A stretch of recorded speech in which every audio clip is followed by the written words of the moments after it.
let's talk about Travis Scott's track record. And this is the part that gets pretty sick and pretty disturbing. So his former manager has claimed, now there's no evidence of this, but claimed that he had epilepsy and Travis Scott left him for dead. Now, one thing I will say is that this really does, it's not good for Travis's image. You know, it's not good for his image. And because there's no evidence, unless this guy filed a police report. I don't know if you can even file a police report when this happens, right? I don't know. But like, I don't know, that it's hard because like, I just think it's so important that don't believe everything that you see and hear. Don't believe everything that you see. Like, unless there's like any sort of like valid proof that this actually happened, I'm not going to take it seriously. Because like, I've never, like, can we even confirm that this was his manager? Can we confirm that? And if that was the case, I think you could probably sue somebody for that. So if that's the case, like, did you sue him? And if he did that, that is absolutely disgusting behavior, right? It's sick. If he really did that, that's insane. But at the same time, like, I just don't want to jump on this cancel culture mentality. I'm all about accountability. And I do think that he should go to jail and he should be scolded. But do I think that we should cancel him? I just don't agree with cancel culture. All right, let's watch this video of his former manager. He says there are two videos he posted on TikTok. Again, it's not verified that this was even his manager in the first place. This could be some guy on the street that's claiming to know Travis Scott. Where's the proof? Prove that you're his former manager. Right? But before we get into that, don't forget to like, follow, subscribe, all the above. It really pushes this video out in the algorithm and encourages me to make more videos. This video is brought to you by Brand Video Pro. We help brands and influencers scale their influence and sales. So if that's of interest to you, head on over to our website and find out how we can help you. There's a lot of resources there. All right, let's begin. Travis Scott is the worst person I worked with in my entire career in music. 8 people are dead and hundreds more are injured after Travis Scott's callous, reckless behavior at Astroworld. And I hate to be the one saying this, but I saw this coming and I tried to tell everyone. The story that D-Dot is telling is true. I'm Travis Scott's former manager. I'm the one who had a seizure, and I'm the one that he left for dead in a basement in Los Angeles. I originally told— Okay, so this left him for dead in a basement in Los Angeles. It's just such a horrible accusation that, like, if that happened, I feel like you would sue somebody, no? I don't know, but I just think don't believe everything you hear. But you know what? I do think that it doesn't, I mean, looking at Travis's track record and the fact that he has gone to jail multiple times for negligence, it's not too far-fetched. You tried to take my shoe? You want to be a thief? Come on. Come on. Come on.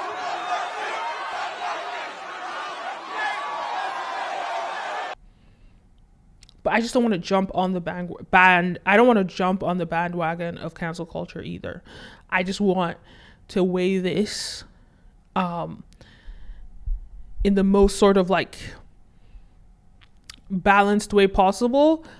Really just like look at where are the facts. If there are no facts, then innocent until proven guilty, unfortunately. I originally told my account in 2013, and then it recirculated on Reddit about 6 years ago.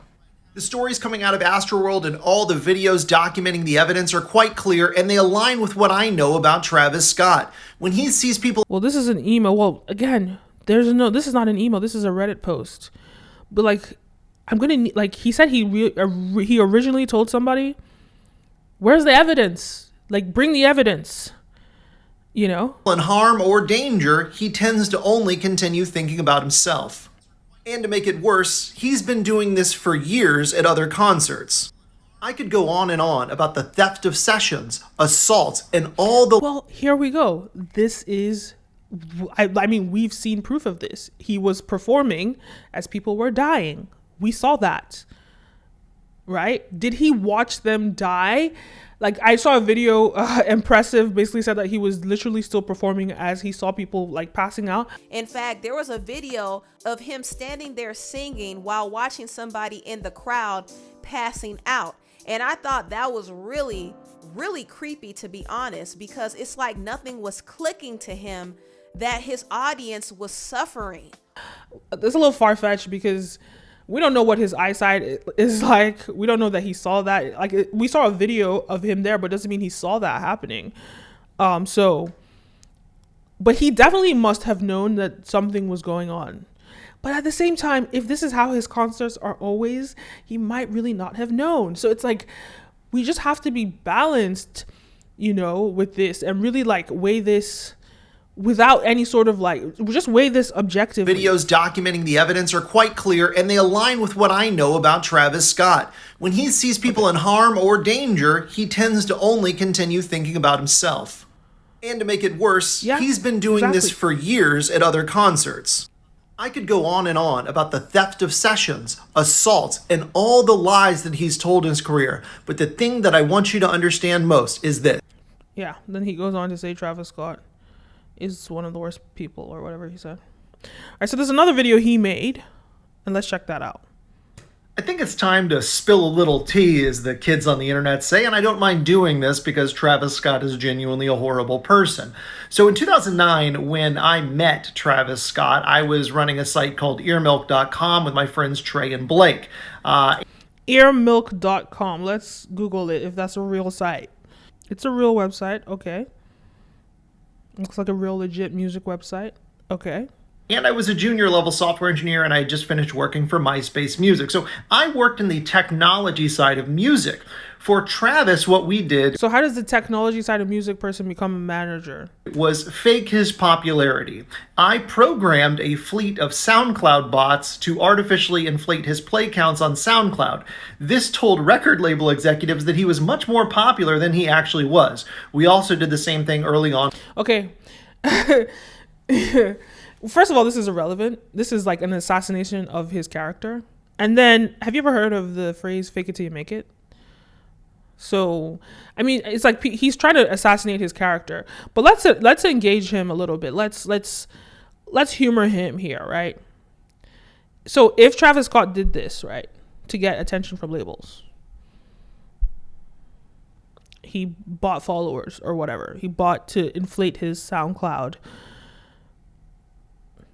So what? At the end of the day, he still made it.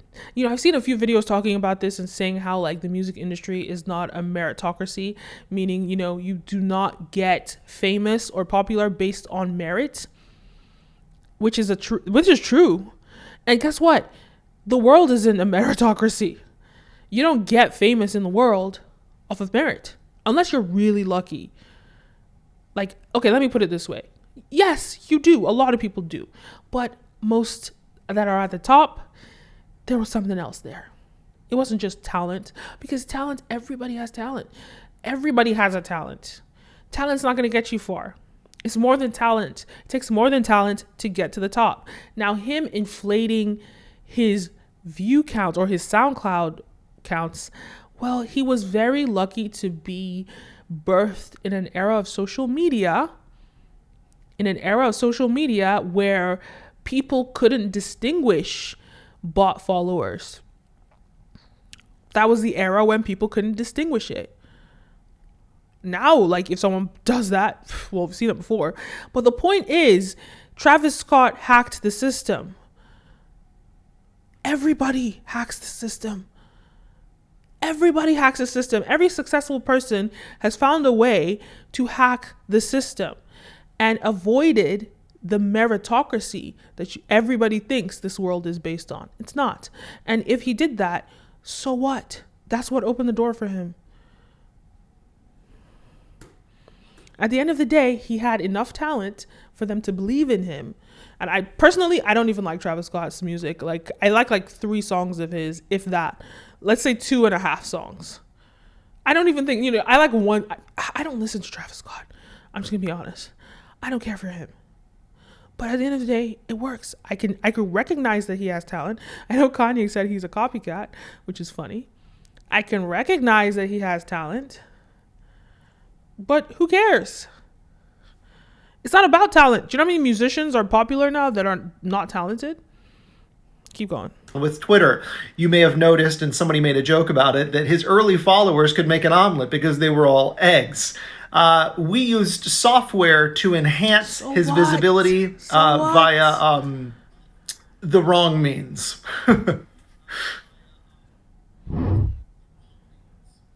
Yeah, so again, just trying to assassinate his character. People are just gonna this is what I hate about cancel culture. Like, they find one reason that they hate you, and they'll dig up your whole life history and just throw stuff at you. Let's throw stuff at the wall. Just throw anything they can to assassinate your character. Let's look at this for what it is. Should Travis Scott go to jail for this? Absolutely. Why? Because for me, the reason why I think he should go to jail is because he's irresponsible and negligent. And he's done this multiple times. And he hasn't stopped, to the point where people are now dying. He should be stopped. And he should be banned from holding a concert for at least 5 to 10 years. Absolutely. But do we need to assassinate his character? I don't know that it's necessary. Because you're not really giving any information that is he's a terrible person. Okay, apart from him saying that he left him for dead. And if he did leave him for dead, you should sue him. And you should have sued him. Do you have evidence? So if it's just you saying that and there's no evidence, well, it's not gonna stick. So I just think accountability is the word. It's probably accountability is the way of this channel. Just accountability. Everybody be accountable. That's just my point. Anyway, those are my thoughts on Travis Scott. What do you think? Do you agree? Do you disagree? Am I being too much in the middle? Am I being balanced? Am I skewing more towards Travis Scott's side? Am I being harsh towards Travis Scott? You let me know. Leave a comment down below. Don't forget to like, follow, subscribe, all the above. My name is Kenim, and see you next time. Peace.